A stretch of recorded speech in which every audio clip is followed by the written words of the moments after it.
Hey, everybody. How's it going? This is Wendy Selvig with the Oily Academy podcast. Well, today I would really like to approach a topic that is near and dear to my heart and has been more so recently than other times. I want to talk about self-care. Now, first of all, before I get started, just so you know, I'm not a doctor.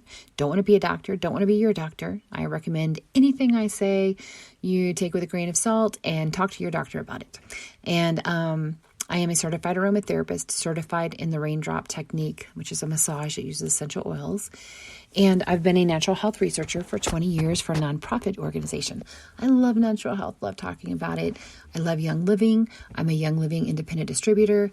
I'll tell you that right up front. I've been with the company since 2008. I love their products, but I don't exclusively talk about their products. Like, I love natural health. So today we're not even talking about Young Living at all. We're talking about self-care and what is it and what can you do to take care of yourself. First of all, before we dive in, though, I would like to think of something that you wish that you'd do for yourself, but you never do. So maybe you're too busy or don't have time, but you think, I should do that, or I want to do that. Maybe it's starting to walk, like go for a walk at lunchtime, or jogging, or a yoga class, or have your nails done. Something that would be maybe feel a little selfish just because you're too busy and you've got other people who really depend on you. And, what would that be to go to get your nails done? If money's tight, whatever excuse you have. Think of that one thing that if money was, I want to say no object because, a manicure is $25. So money's no object. You're going to go buy yourself a car. So money's still an object, but something that doesn't cost too much, but, and there's plenty of things that you can do that don't cost anything that would benefit you, like going for a walk or maybe cutting out sugar or something that you think in the back of your mind, I should do that. I know I need to do that, but I can't do it, or I don't do it. So identify that thing. And then we'll come back to that at the end. So when you were a kid, did your parents make you eat things you didn't want to eat? Remember the whole, clean the plate before you leave the table. If not, we'll just keep it in the fridge for you, for later when you're hungry. So, I know green beans are good for you, but man, I did not want to eat them when I was a kid. And I was not allowed to say the word crappy, but as a kid, green beans were a crappy meal for me. I did not want green beans. So life can be like that. Sometimes it hands you circumstances that you have to partake of, and you have to go through them, and you have to eat them, so to speak. If it's crappy, but you have to go through it. And you might have the luxury of putting it off for a little while, but the situation's just put in the fridge for you to finish up later because you're going to walk through it. And eventually you have to deal with the issues. And it may not be real exciting or real pleasant to go through. So now I know I'm being allegorical here. Life is not a bed of roses, and sometimes it's very hard. And we, can hardly think we can bear it.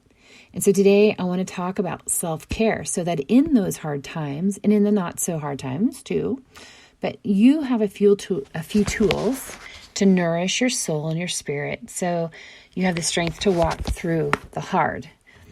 The need for self-care may seem really obvious to some people. Like, this is easy for some people. They're like, yeah, I know about self-care. I know we need to do it. And that's for those personalities. But for other personalities, it is not obvious. Some people are naturally self-sacrificing to the degree that they harm themselves. For these people, self-care is a foreign concept. They're self-sacrificing.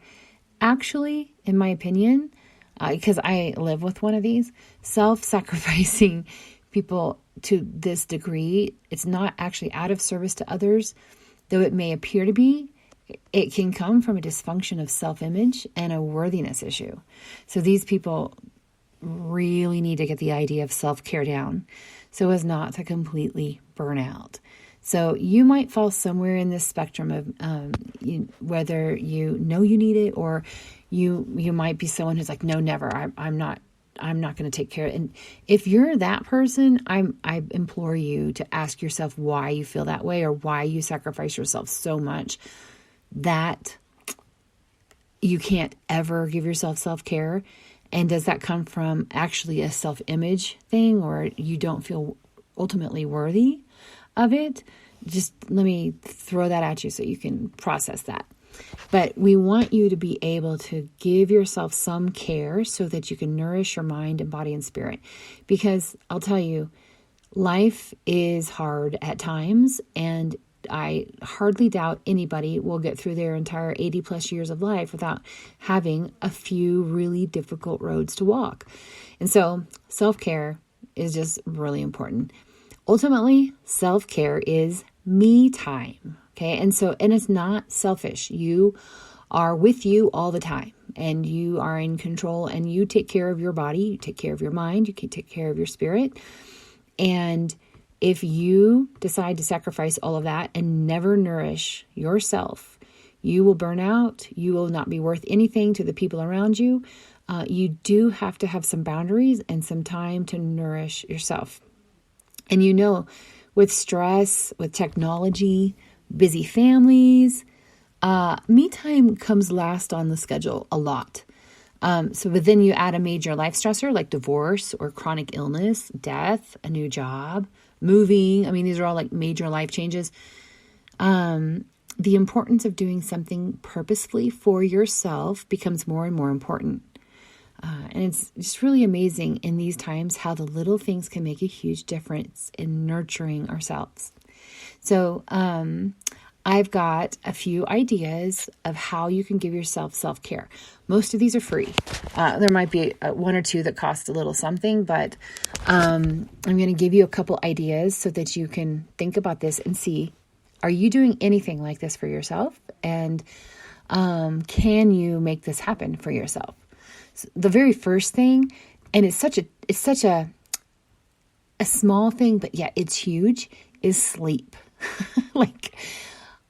Especially, gosh, the poor, moms who have like a bunch of kids and little bitties, and you don't get sleep. You really don't. I remember those years and being sleep deprived all the time, and you're not getting 8 hours a night, and not even 7, right? So whatever, I don't know how to solve this when you have littles, unless, you can take a nap. Maybe you can schedule a nap, and you would rather do something, really need to be doing something else, but like schedule it. Take a nap or get it worked out with your husband so that at least 2 or 3 nights a week, you're getting 8 hours. He has to stay up or whatever. Or if you're a single mom, this is even harder. So maybe, I don't know but work on it, plan it, figure it out. Like, how can you get a good night's sleep a couple times a week at least? Schedule it, go to bed early, put the kids down early, do whatever it takes to get yourself some sleep. And then think about that nightly routine. Don't eat or drink caffeine and sugar after 5. Remove distractions from your bedroom. We recently removed our TV from our bedroom, and I've also got room darkening curtains so that there's no distractions. See it as a treat for yourself to get a good night's sleep, and very necessary to get good rest. And for heaven's sakes, put the phone down when you get into your room and go to bed. Number 2, another idea is really taking care of your gut. And this is kind of a boring one. I mean, it's like, that's not exciting. Self-care, but it's really, really important. Gut health affects your brain and your skin, and the types of food you eat impacts your digestive system. So take a month or 2 and focus on your gut. Say, I'm going to really give myself self-care. I'm going to focus on a healthy gut. When you have leaky gut, that leads to autoimmune diseases. It leads to like little bits of food leaking into your bloodstream, and then your body gets a reaction to that food and thinks it's an enemy. And now you have allergies, and now you can't have gluten. Now you all these things. So it's really important to take good care of your gut. So take probiotics. Take a couple months. I would say take 2 to 3 months and really focus. Get a really good probiotic. I recommend Life 9 from Young Living. Take it daily. Take enzymes like Essential Zyme and Essential Zymes 4. Okay, so Essential Zyme is enteric coated and it doesn't break down until it gets into your colon. Essential Zymes 4 breaks down in your stomach and helps you digest your food. The Essential Zyme that goes down into your colon, it cleans your colon. It eats the gunk out of your colon, and then over time, after your colons are all clean, it breaks down and crosses into the bloodstream and becomes metabolic enzymes, which help clean up the stuff out of your blood. It's awesome. If you have heartburn, research taking hydrochloric acid. Often heartburn is actually caused by low acidity in the stomach, not high. It just seems like mentally it's a reverse. It should be the reverse, but it's not. A lot of naturopaths know that. I've had naturopaths tell me if you have, heartburn, to take hydrochloric acid for that. So, but anyway, just those are a few supplements that you could buy and just really put yourself through for 3 months. Track how you're feeling. Ask yourself how clear your mind is right now. How clear is your skin right now? How are you digesting food? Do you have stomach aches after taking the supplements? Then for 2 or 3 months, ask yourself the same question. So write those questions down and answer them before and after, and just keep yourself in check. Is this helping me? Am I feeling better? Are all of these things clearing up? Is my skin clearing up? But you're bringing this body system of digestion back into balance, and it's going to affect you in many other areas of your life. This is self-care. Okay, number 3. Number 3 is take a cold plunge. All right, for some, this will be self-care. Others may fear the cold. But cold plunging is free if you do it in your bathtub. And others, some people love this so much, they get a cold plunge tub. And well, I live in Colorado where 9 months of the year, it's pretty cold. And so people put them out on their, I've got a friend who has that on her deck, except that it just froze over and now she's moving it to her garage. But it's really cold. But you can do this for free in a bathtub. What you do is you fill the bathtub halfway with cold water, and then you add 3 large bags of commercial ice. If you've never done this before, start the bath around 68 degrees and then add the ice, and then work your way down to starting at 53 degrees and adding the ice. So as long as you're in good health without underlying conditions, cold plunges can bring benefits. Make sure to ask your doctor his opinion if you're concerned at all whether you should do this. But there's physical, mental, and functional benefits. It can help bring your mind into very clear focus. It can help you sleep better. It decreases inflammation. It releases endorphins, and it's said to help depression. One of my really good friends cold plunges for the endorphins and says it works better than any depression medicine she's ever had. And she does it regularly for the endorphins. So, and she loves it. Like, she loves her cold plunge.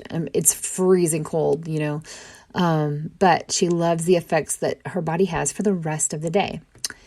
Okay, another one is, this may seem very obvious, but exercise can be a part of your self-care.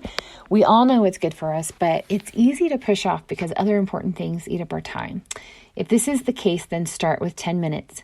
Okay, you can do anything for yourself for 10 minutes. So just tell yourself, I am going to walk for 10 minutes today, whether there's time for it or not. And that 10 minutes is your time. So plan ahead. Have 10 minutes worth of your favorite songs ready to go on your phone with some headphones, or a podcast you really like to listen to. Have it queued up and ready. Take 10 minutes every day and then eke it up to 12 minutes and then eke it up to 15 minutes if you can. Take a break at work. Have walking shoes under your desk. Don't be discouraged because you didn't walk 3 miles. If you get a half a mile in, that's awesome. That is for you. That half mile was yours. That was for you. And you can, with regularity and a little bit more time here and there, you might be able to eke it up and get to a mile. But it makes a difference in your circulation. It makes it in your clarity in your mind and getting into nature. Even if it's cold and you're all wrapped up, your body, like trying to warm up in the cold air outside, also helps your metabolism. I mean, there's a lot of benefits to it, and don't cheat yourself. You can do 10 minutes. It's nurturing to you. Another thing number 5 would be to eat right for self-care. So what's one thing you should probably cut out? Probably sugar. If you haven't already anyway, sugar is addicting as cocaine and devastating to our health. It's truly devastating. Most of the illnesses today could definitely be supported and helped if you could cut out the sugar. And I'm preaching to the choir. I love sugar. I love to eat cookies and ice cream, and I love, sodas and all those things. They are devastatingly terrible for you. Alzheimer's, I'm learning about that because my mom has it. Alzheimer's is now being called diabetes type 3 because it is directly related to insulin and sugar addiction. And you know that there's people who are reversing their Alzheimer's by going to carnivore diets, which completely eliminates all bread and sugars and milks. Well, milk, not milk necessarily, but that disease, that terrible, horrible disease, is connected directly to sugar addiction. So how do you want the rest of your life to go? I'm speaking to the choir, man. Truly am. I know I said that, but it's true. I tell myself this every day, like, don't eat the sugar. So make a plan to take baby steps out of eating sugar if you can't go cold turkey. Start with monk fruit crystals. They taste just like sugar, but they don't spike your insulin hardly at all. Order yourself a monk fruit sweetener. It looks like sugar, just like it. And start using that instead of sugar, like if you need it in your coffee or whatever. Then start reducing it. Use half as much and get your taste buds used to that. Then decrease it some more. Work yourself towards intermittent fasting, where you only eat between the hours of like 12 and 5. My intermittent fasting window is 2 to 6. So whenever I am trying to, I have several stages and I work myself to the carnivore diet. And then I stay on that for a while, and then I may have like the holidays are really difficult. So I'll work I have a sliding scale of what I do for my diet, but it starts with an eating window of 2 to 6. And then I can eat whatever I want. That's the first stage. Then the next stage is I eat from 2 to 6 and I eat keto. Then the next stage is I eat from 2 to 6 and I eat carnivore. The next stage is a fast where I don't eat anything at all. So I always fall somewhere in there, usually. But the whole point of eating in a shortened window is to keep all sugar out of my bloodstream for most of the day. And then that lets my insulin levels drop. And it keeps my metabolism healthy. It keeps my liver healthy. And it helps me not be pre-diabetic, which I was before I ever started a couple years ago. But if you want to get to that point, it starts with cutting out sugar. And if you can't, like I said, you can't do it directly, then start with like monk fruit and then start backing it down. But making a decision like that is care for yourself for long term, and everyone, your family, everybody's going to get the benefits of you being healthier. Number 6 is to spend $25 and go have a manicure done. When you get your cuticles all trimmed up and they put lotion, they put, oil on your hands, and they file your fingernails down, and then they put a nice, even a clear polish, but it looks so neat and clean. Like, you feel good about how your nails look for the next 2 weeks. Like, you'll feel pretty. And even just looking at your hands, you'll feel like you've kind of, I feel that way. I kind of feel like I've got it together if my hands feel nice and look nice. And it lasts for 2 weeks. So, I mean, if you can, give up a couple things and make the 25 happen. I don't get my nails done all the time. I do it usually before like a big vendor event or something I'm doing for work, where I'm going to be working with my hands and people will be seeing my hands a lot.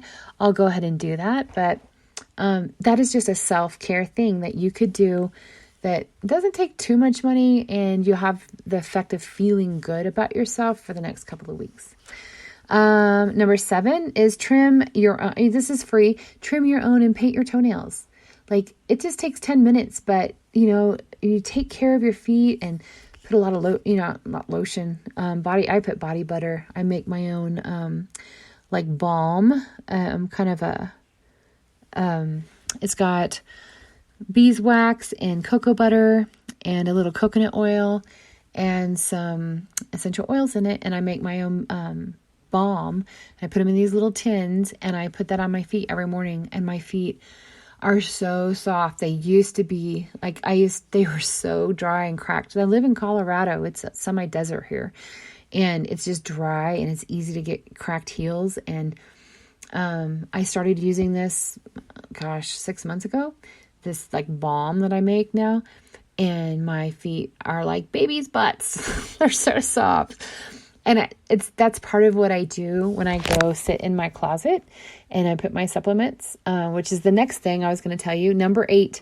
This is what I do for self-care. And I realize this is my favorite part of the day.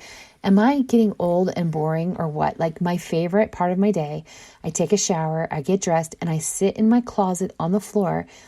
I put oils on my feet, usually raindrop oils and the balm, and then I put socks on, and then I've got water bottle stashed in my closet, and I have all my supplements in a little bucket, and I sit there and I take all my supplements that I want to take for the day. And then I also depends how much time I have. I listen to one of a couple podcasts that I like to listen to, or I will put worship music on and I will pray, and I'll just connect with Jesus, connect with the Father, and a Holy Spirit, and just like, I am yours, I'm in you, you're in me, and I just connect with him. And then I am jazzed and energized for the day. I've set my day and my pace for the right place. I'm in the right place, and my day goes amazingly better. And so that's my little routine, and that's my self-care routine. And I love it. And I realized I'm like, why is this like so important to me, this little time after my shower? And it's because I'm walking through a time right now where life's dished out a crappy meal. Like, for me personally, my 88-year-old mom has Alzheimer's and lives with me, and she's now declined to where she won't eat or drink unless I bring food to her. So that makes me responsible for her survival. It puts an enormous pressure on my shoulders. I still have kids at home. I have to get people to and from school and football practice. I work remotely, but I work for a nonprofit. I still run my Young Living business, and I'm trying to still have enough left to emotionally support and be there for my husband and my kids. So I'm like, I have nothing left for me, like a lot of time. There's like my day, I start early in the morning and I'm falling into bed at 8:30 or 9, and I haven't done a thing for myself yet all day. I've just done everything for everybody else. And so I realized, wow, that self-care, that 10 minutes is so important. If I miss it, my day is like really upset. So, anyway, I know other people though. That is just what I'm walking, but there's so many other things right now. I know a mom right now whose son's body's rejecting a second liver transplant, and they're going through a rough time. I know another mom who just lost her special needs son from complications of his illness. I know another mom on my team who's got a terminal diagnosis, and though she is a valiant fighter and she's defied the doctor's diagnosis so far, but she still deals with the stress of that illness and the stress of her family, that they're all under, thinking she could die. So these are all crappy meals. This is the crappy meals that we have to walk through.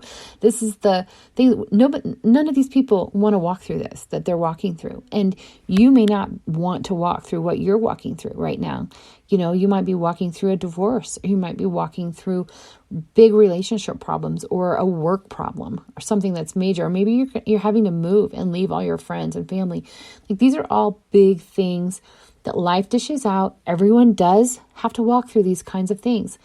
But when you do, you have to take special care for yourself. And you have to have a boundary and say, I need to do something for myself and nourish myself so that I have something left after I've given out all day. Self-care is important. So now think of that thing you wish you would do for yourself. That thing we talked about at the very beginning. Did you have something that came to your mind? Right? How can you make that happen for yourself this week? That's your assignment. You gotta do some self-care at least once this week. See if you can do it tomorrow, today or tomorrow. Can you schedule a walk on your lunch hour, or if you get a break? Can you pull together $25 for a manicure? Schedule it. Do it for you. You and everyone else in your world need you to be okay. So take some time to nurture yourself. Thanks for listening to the Oily Academy podcast. This is Wendy Selvig, and I will see you next time. If you need anything, reach out to me at info@theoilyacademy.com.